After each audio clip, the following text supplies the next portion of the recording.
राधानगरी तालुक्यातील शेळेवाडी येथील संयुक्त शेळेवाडी ग्रामविकास आघाडीच्या उमेदवार सौ जयश्री सर्जेराव पाटील या लोकनियुक्त सरपंच म्हणून विजयी झाल्याबद्दल हार्दिक अभिनंदन.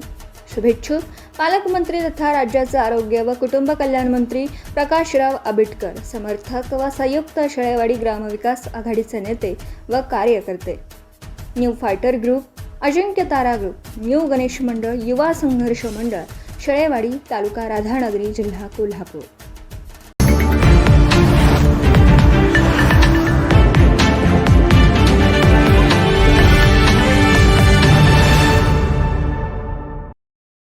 राधानगरी तालुक्यातील शेळेवाडी ग्रामपंचायतीच्या माध्यमातून तसेच पालकमंत्री प्रकाशराव आबिटकर यांच्या सहकार्याने लाखो रुपयांचा विकास निधी खेचून आणून गावचा चेहरा मोहरा बदलण्यात येणार असल्याची माहिती नूतन सरपंच सौ जयश्री सर्जेराव पाटील यांनी दिली.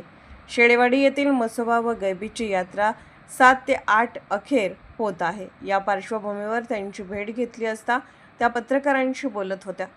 त्या पुढे म्हणाल्या की गावातील प्रलंबित प्रश्न सोडवण्यासाठी प्राधान्याने काम हाती घेतले जाणार आहे. विशेषतः रस्त्यांची दुरुस्ती, आरोग्य सुविधा आणि पिण्याच्या पाण्याची समस्या सोडवण्यावर भर दिला जाणार आहे.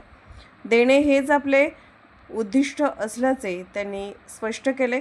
नुकत्याच पार पडलेल्या ग्रामपंचायतीच्या पोटनिवडणुकीत राष्ट्रवादी काँग्रेस पार्टी, पालकमंत्री प्रकाशराव आबिटकर गट, शिवसेना, उद्धव ठाकरे पक्ष तसेच काँग्रेस पक्षाच्या स्थानिक कार्यकर्ते, नागरिक व तरुणांनी मोठ्या विश्वासाने निवडून दिल्याबद्दल त्यांनी सर्वांचे आभार मानले.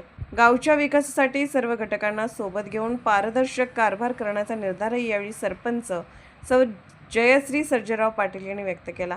कोल्हापूरहून दर्पण न्यूजसाठी अनिल पाटील. निर्भीड बेधडक बातमीसाठी दर्पण न्यूज चॅनलला लाईक करा, शेअर करा, सबस्क्राईब करा. मुख्य संपादक अभिजित रांजणे, दर्पण न्यूज.